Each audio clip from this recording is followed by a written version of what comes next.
Self-awareness is the most underrated topic in the world of personal development.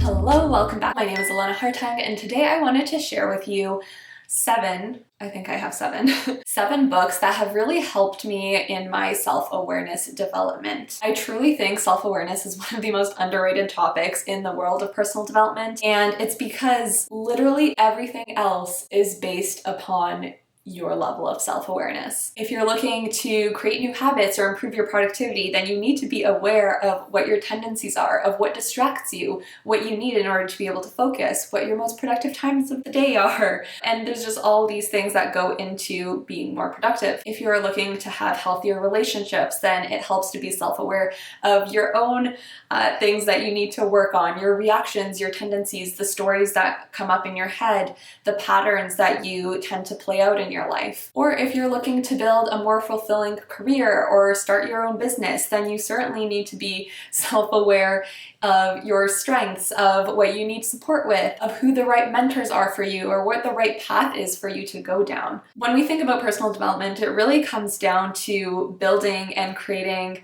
your best life, so to speak.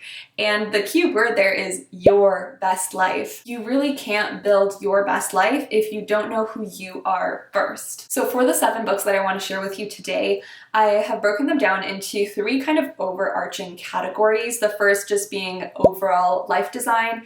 The second is career and purpose, which, I realize those two are not exactly the same thing, but we'll get into that. And also healing and relationships. The first book for self-awareness is Designing Your Life by Bill Burnett and Dave Evans. This book was written by 2 Stanford University design educators and is all about how to use design thinking to design a life that is joyful and well-lived. Their ultimate goal is to help you achieve what they call a coherent life.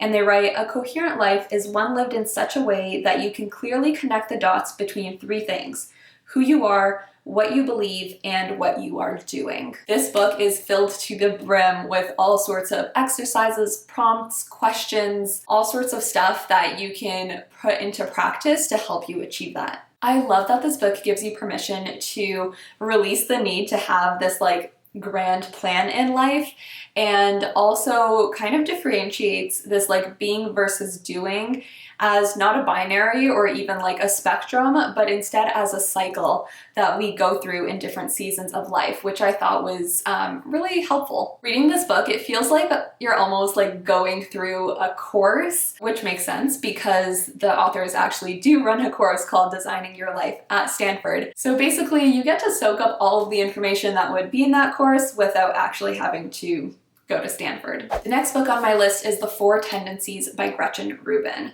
Now, if Gretchen Rubin sounds familiar, it's because she did also write the really popular book, The Happiness Project, which honestly I thought was kind of it was okay. But this book I love. It's a detailed breakdown of these 4 personality types that she identifies that are based on how you respond to expectations, both internal and external. There is a quiz in the book, but you can also find it for free online to find out if you are an upholder, obliger, questioner, or rebel. The book goes into detail on the different strengths, weaknesses, tips, and tricks for each of the tendencies, as well as how to deal with other people who may be of a different tendency than you. I thought this was a really cool personality typing system and definitely can bring a lot of awareness when it comes to things like habits and productivity, and understanding why you might be doing certain things or why you might be resisting doing certain things. I found it to be really, really helpful at the start of my personal development journey when a lot of my stuff was focused on productivity and habit creation, or breaking habits as well. The next book is Strengthsfinder 2.0,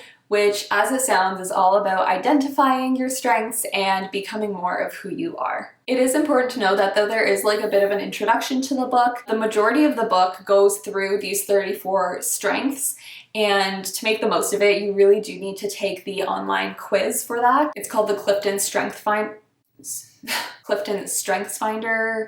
test, and you can either find it online, I believe it's about like 20 bucks to take that, or if you buy the book, then there should be a code in the back of the book that will give you a one-time code to take the test so that you know what your top 5 strengths are. I'll be honest, this isn't really my favorite book on this list just because it seems a lot more geared towards the corporate world, the business world, things like that. So if that's what you're looking for, then this could be a really good fit for you. If not, then it's more so just kind of a curiosity and something fun to explore to get to know your strengths better. The next book is UTurn by Ashley Stahl, who is a career coach, and so of course this book is all about designing your dream career. This is another book with a lot of good quizzes, exercises, journaling questions that you can do to help with things like money mindset, identifying your core values, noticing what skill sets you have, your interests and motivators. Another thing I really love about this book is that it doesn't just like help you get clear on your dream career and then say like, okay, bye, good luck making that a reality. But it actually has a lot of really good advice on making career pivots, on networking, or on addressing gaps in your resume. Ashley also incorporates her own personal experience and her story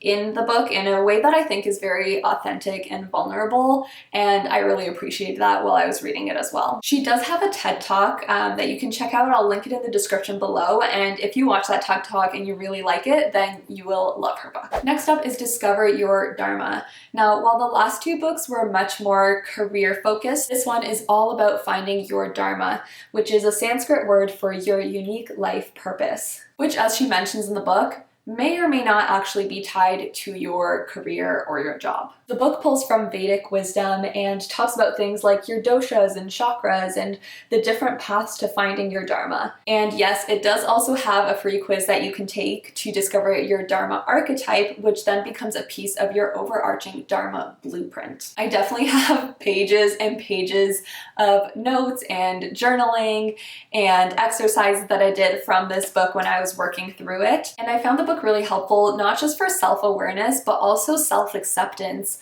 of some things that maybe I like sort of knew about myself already, but was kind of ignoring and didn't feel like I could really own. So if you're looking for a book that has a little bit more of like a spiritual path to self-awareness, then this is for you. Next up, moving into our more healing and relationships category, we have How to Do the Work.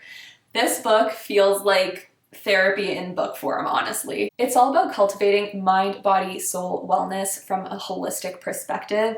So of course it includes mind-body healing practices, information from epigenetics and polyvagal theory, inner child work, trauma bonds, setting boundaries, and more. What I love about her approach is that she believes that trauma is not just something that comes from these like really extreme, horrific life events, but she says that it can really be any negative life event that happened in a state of relative helplessness. I feel like this perspective gives all of us permission to actually look back on our lives and reflect on the things that have shaped us to be who we are today, to acknowledge the emotions that may have come from some of those events, and to start our path towards healing. The book, of course, also has journaling prompts and other types of exercises to help you work through the material and, well, do the work. The author has a very well-known Instagram page, so you can check it out, and if you connect with what she's posting on her Instagram page, then you will probably love this book as well. And finally, we have The 5 Love Languages. Now, this is definitely a lighter read than some of the other books on this list, but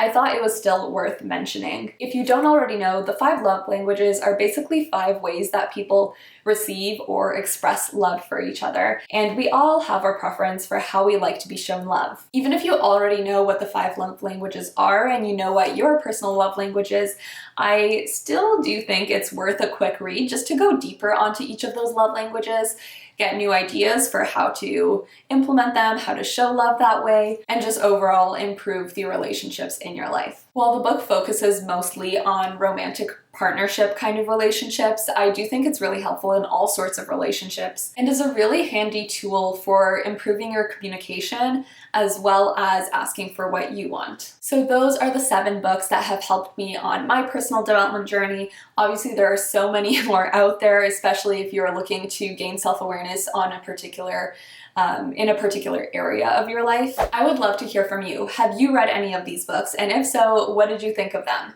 If not, I would love to hear if you have any other book recommendations that really helped you develop your self-awareness, put them in the comments below so that we can continue to grow our reading list. Thank you so much for watching. I am kind of mind blown and also so grateful that we now have over 100 people in our community here on YouTube, and I just can't wait to create more videos for you. As always, your support through liking, commenting, and sharing this video is so helpful to me, and I appreciate it so much. I will see you again next week.